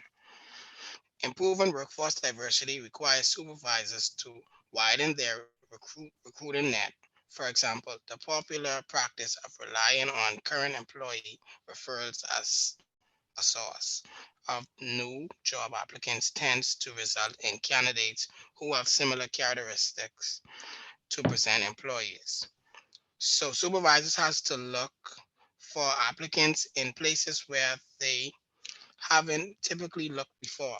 To increase diversity, supervisors are increasingly turning to non-traditional recruitment sources. These include Women's Job Network, over 50 clubs, urban job banks, disabled people's training centers, ethnic newspapers, and gay rights organizations. This type of outreach should enable the organization to broaden its pool of applicants. Once a diverse set of applicants exists, efforts must be made to ensure that the selection process does not discriminate. Moreover, applicants need to be made comfortable with the organization's culture and be made aware of the supervisor's desire to accommodate their needs. Finally, orientation is often difficult for women and man- minorities. Many organizations today, such as Lotus and Heal Held Parker provide Yeah, special Hewlett work. Packard. Hewlett Packard provides special workshops to raise diversity consciousness among current employees, as well as programs for new employees that focus on diversity issues. The thrust of these efforts is to increase individual understanding and appreciation of the difference each of us bring to the workplace. What is sexual harassment? Sexual harassment is a serious issue in the public and private sector organization. More than 30,000 complaints are filed each year with the Equal Employment Opportunity Commission. Not only have settlements in these cases incurred a substantial cost to companies in terms of leg, legit, legislation, but it is estimated that sexual harassment is the single biggest financial risk facing companies today and can result in more than 30% decrease in a company's stock price. As Mitsubishi, for example, the company paid out more than 34 million to 300 women for the rampant sexual harassment they were exposed to. But it's more than just jury awards. Sexual harassment results in millions lost in absent absenteeism, Theism. low Mm-hmm. absenteeism, low productivity, and turnover. Furthermore, sexual harassment is not just a US phenomenon, it's a global issue. For instance, sexual harassment charges have been filed against employees in such countries as Japan, Australia, the Netherlands, Belgium, New Zealand, Sweden, Ireland, and Mexico. Although discussions of sexual harassment cases on often hold on. Although discussions of sexual harassment cases often focus on the large awards granted by a court, there are other concerns for supervisors. Sexual harassment creates an unpleasant work environment for organization members and undermines their ability to perform their job. But just what is sexual harassment? Sexual harassment can be regarded as any unwanted activity of a sexual nature that affects an individual's employment. It can occur between members of the opposite sex or the same sex, between employees of the organization or an employee and a non employee. Much of the problem associated with the sexual harassment is determining what, what, what constitutes this illegal behavior. Constitutes. Yeah. In 1993, the EEOC cited three situations in which sexual harassment can occur. These are instances in which verbal or physical conduct toward an individual. Number one, creates an intermediate, intermediating offensive, Intimidating. intimidating, yeah, creates an intermediate offensive or hostile environment, unreasonable in, interf- Unreasonably interferes yeah, with an individual's interferes work with an individual work or adversely adversely. Mm-hmm. affects an employee's employment opportunities. For many organizations, their supervisors, it's the offensive or holistic environment issues that is problematic. Just Hostile. what, a hostile environment issues that is problematic. Just what constitutes such an environment? For instance, does sexual explicit language in the office create a hostile environment? How about off-color jokes, pictures of people totally undressed? The answer is it could. It depends on the people in the department and the environment in which they work. What does this tell us? The point here is that we all must be attuned to what makes fellow employees uncomfortable. And if we don't know, then we should ask. If sexual harassment carries with the potential cost of the organization, what can supervisors do for themselves and their organization? The courts typically want to know two things. Did the supervisor know about, or should the supervisor have known about the alleged behavior? And what was done to stop it? With the number and Okay, let's stop dollar right there. amount. Let's Okay. stop right there. Okay, because of course, those are important questions. We have some supervisors here. Does the supervisor know about it? Or should the supervisor have known about it? And what did they do to stop it? Okay, Lanique and Robert, I think y'all are the two supervisors here. Have y'all have had these experiences, heard of it, anything happening? Of course, we know there's a big Me Too movement, a movement going on, and there have been so many people, for years. This has just been brushed, under the rug, and we didn't want to deal with it. We had a messenger worked a company I worked for 40 years. He went into retirement and nobody ever reported him because he was pastor so and so. Okay, he sexually harassed women in that company for 40 years, and he retired with all his honor. Okay, and all his accolades. But people just stood there silently saying they hope he go to hell. Okay, which one woman said that if I had reported him 20 years ago, the young lady said he report, sexually harassed afterwards would not that, and she felt bad. Okay, so Robert, have we had any of these hard discussions or issues to deal with? Well, internally, I don't really supervise anyone.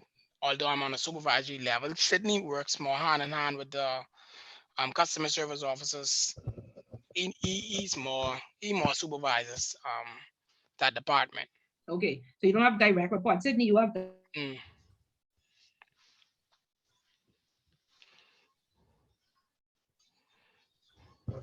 Um, Sydney.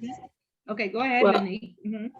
well, for me, I have my department is full of women, and I would say that I've never had an experience yet where um someone got reported for it or they come to me and tell me something.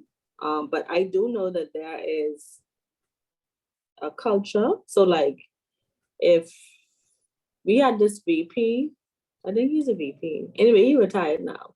But when I first came to the bank, I was a teller, and basically they told me that he was a manager, the branch manager at the time. Every morning he came around and he kissed every female on the cheek every morning.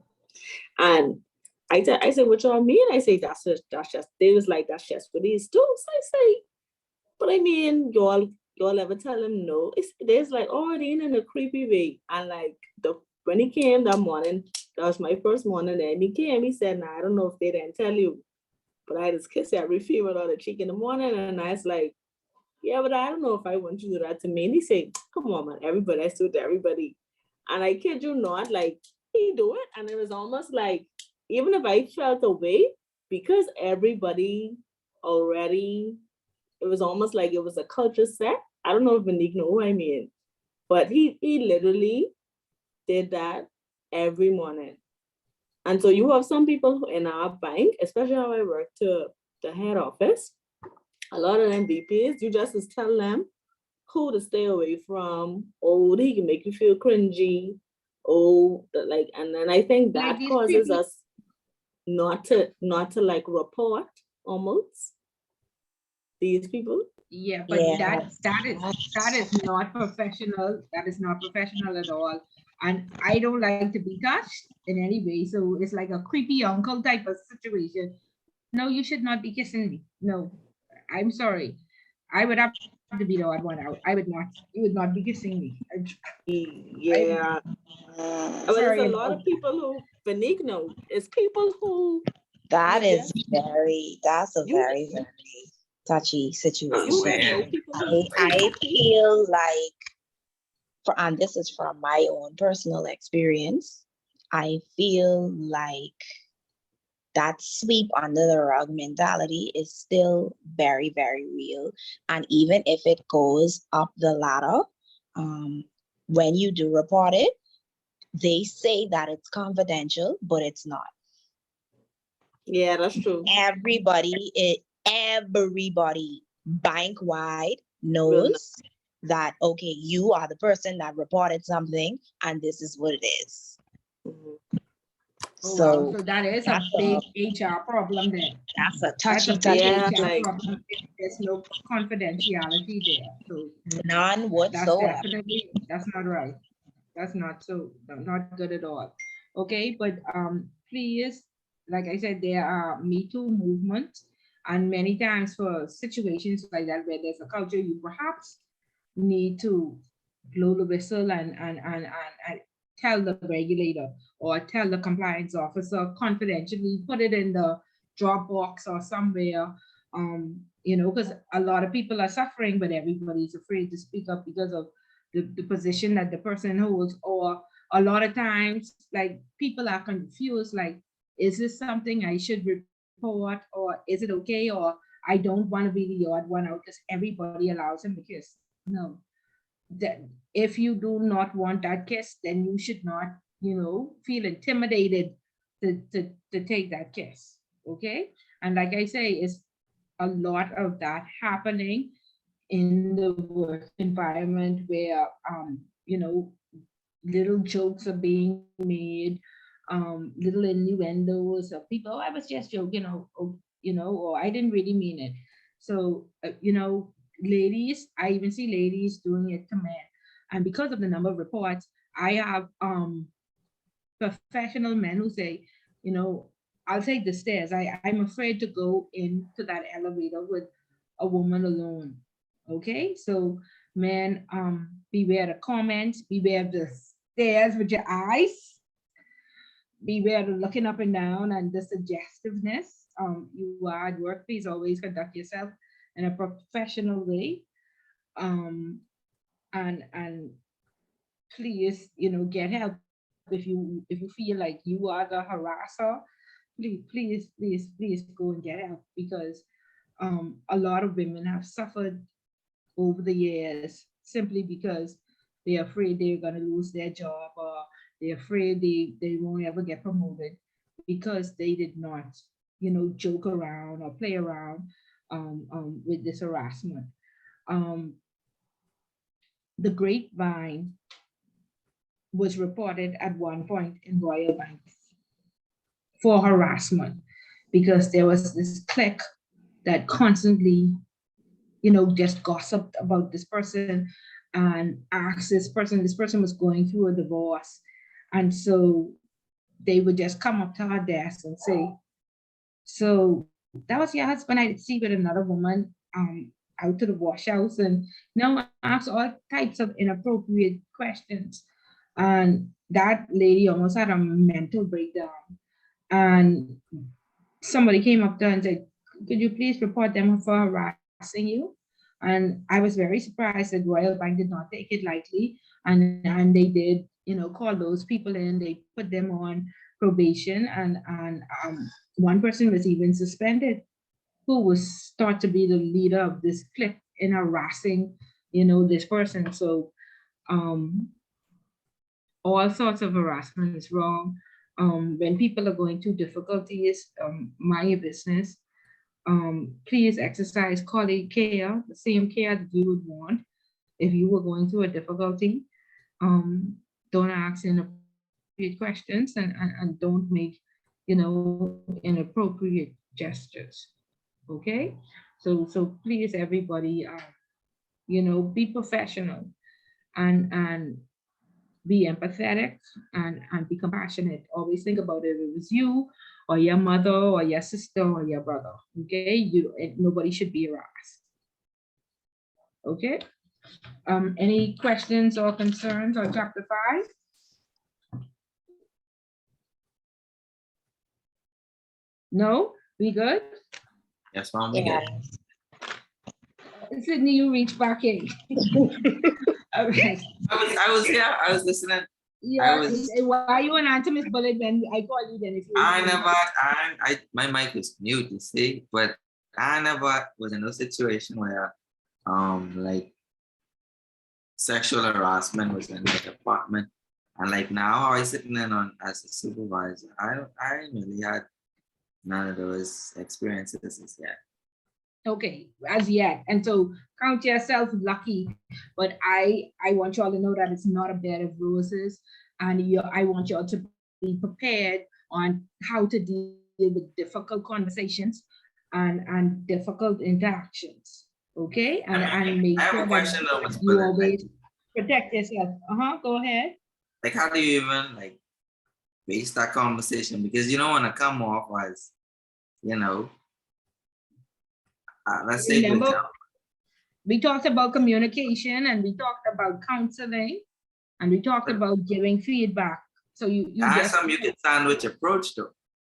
yeah, but you listen. If somebody comes to make a complaint, you listen and you take notes as if, document exactly what happened. And you apologize for them having an unfortunate experience and let them know that you would, due to the sensitive nature of this complaint, you would have to forward that to HR. Okay? And but this person may be confiding in you. So you have to be empathetic as well. And you can't just be like men is be like, oh no, I'm talking Miss Polly about this. I can't handle I can't deal with that. But as a supervisor or the manager sitting in that position, if somebody feels comfortable to talk to you, please, just take notes and just say, due to the sensitive nature, I now need to share this with HR. Somebody would reach out to you to assist you, or they may need assistance right then. Like for example, Ms. Fuller, let's say you was a male assistant manager of operations or whatever. And let's say one of your employees come into work with something short. Like I feel like it's harder for a male to deal with that situation because to some people it can come off as you harassing the employee. Okay, so pull out the handbook that tells you what the proper dress code is, and for your own safety as a male, turn it over to HR or to another female manager. Say, can you please speak to this lady about the dress code, because I don't want it to come off as if I'm harassing her. You know what I mean? So just get a female involved, and that's what police do. When they have to arrest women, they don't let the male police because they know the woman will say, well, the man touched me inappropriately or say something inappropriate, right? And so therefore, or get a female, or when it's a sensitive nature, but follow up to make sure that it was satisfied, or follow up to make sure that the complaint was dealt with. But as a supervisor, you can't just say, that's a woman, so my hand off it completely. You brought an issue. I'm following through to make sure you got a solution and you are satisfied with the solution. At minimum, that's your responsibility. Okay. I was at work one day and I just started working for this company. I probably was there for a month, and I called for IT to bring me down a computer, another screen or like that. And they sent the screen and I didn't know how to connect it. So I had to call them back and I said, hey, can somebody come and hook up the screen? So this lady came from IT and she hooked up the screen and what have you. And then she had to wait for somebody to sign off on something. So she asked me if she could sit at my desk while she wait. I said, oh, sure, go right ahead. So I hear now going on in my work. And then she just burst out crying. And then she said that she's sorry. And I was like, I didn't know if to, let her leave. So I said, are you sure? Are you okay? And I didn't even know her name. And she didn't know my name. And I was like, if you need somebody to talk to, go right ahead. And she said that she was feeling suicidal because she was on her second child and she lives at home with her parents. And her parents already told her that they would put her out if she got pregnant again. And now she is pregnant again. And she just feels suicidal. So, of course, when Miss Bolivia suicide, I just couldn't leave. I couldn't leave and I couldn't let her go. And so I ended up for 2 hours and then taking her to lunch. And I didn't, and I had asked her, what was your name again? And like I said, she worked in the IT department, but she needed somebody, and then I had a lot of staff who just, felt like they could, oh, me and my husband having this problem or this. So you become counselor and you can't just, you turn your back on these people. Some people had money problems. Some persons needed a ride to work. I told you, I dropped somebody to work every single day until I became their supervisor. And then all of a sudden they could get the bus. Okay. So it ain't a bed of roses. Be prepared for the difficult conversations. Okay.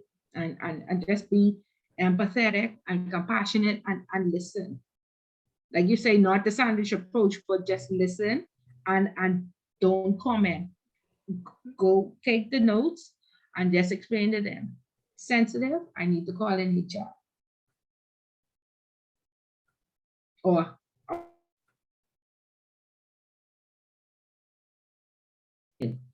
to get you some help. And I will follow up to make sure you got the help that you need. Okay? Okay. So y'all continue to be safe in this storm. Y'all have a productive week, and next week we'll go over chapter 6, and then we'll read chapters there. We're more than halfway there. And I am feeling very hopeful and positive about all the information we've shared so far. It's just for you to retain it and then apply it in your institutions and just continue to grow and develop yourselves. Okay, but these experiences will help you to become the great leaders that you will be in the future. Okay, so don't shy away from them. All right. All right, guys. So if there's no further questions, then you'll have a good, safe evening. And we'll see you again next week. Okay, good night. Okay, good night. Okay, any other questions or concerns? Mom. No, ma'am. Oh, Mom. Yes, no, maybe so. You're there? Robert, Yes, you no there? questions. No questions. Okay, Robert, Yes, thank yes, you. I'm here. I'm here. Thank you for reading and doing an amazing job. Thank you so much. And we'll see you next week. Alrighty. Okay, y'all take care.